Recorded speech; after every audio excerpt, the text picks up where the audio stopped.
Well, Chelsea Manning is one of about 200 people who are being pardoned or having their sentences reduced.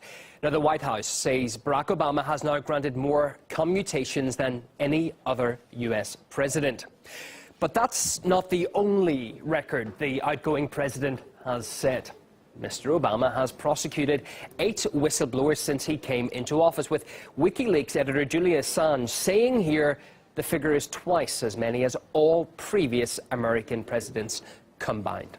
Well, among the reaction we've been hearing, former CIA analyst and whistleblower John Kiriakou, who was prosecuted by the current administration, says it's worth noting that Chelsea Manning has not been granted a pardon, while of the WikiLeaks campaigner told us whistleblowers are still afraid to come forward, despite Obama's reassurances. We did not see clemency for the likes of Leonard Peltier, for example, or Governor Don Siegelman. There are a lot of people, Tom Drake, myself, Ed Snowden. I think that's really the story. It's wonderful that Chelsea is being released. It's well-deserved.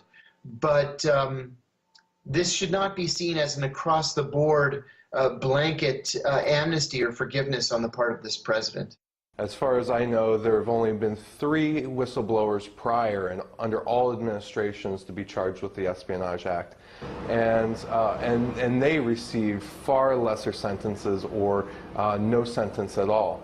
And we need to make sure that whistleblowers are protected. President Obama certainly promised in 2008 to protect whistleblowers. He said they're very important to democracy.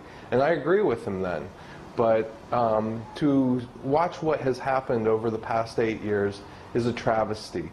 And it doesn't allow for transparency within the U.S. government, and it deters whistleblowers from coming forward.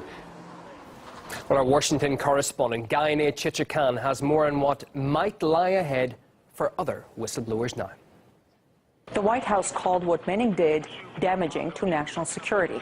Last Friday, the founder of WikiLeaks, Julian Assange, who published the documents, said he would agree to be extradited to the U.S. if President Obama granted clemency to Chelsea Manning.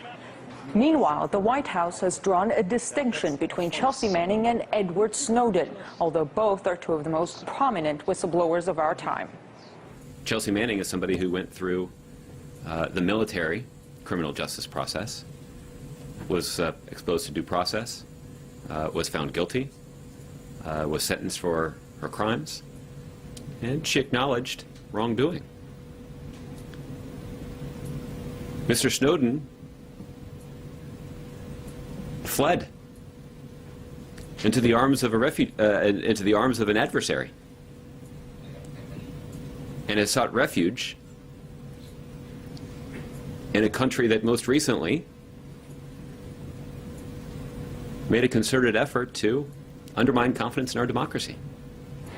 Edward Snowden revealed that the U.S. government had collected personal communications of millions of Americans. The revelations led to the adoption of a law designed to reform one of the National Security Agency's more controversial surveillance programs.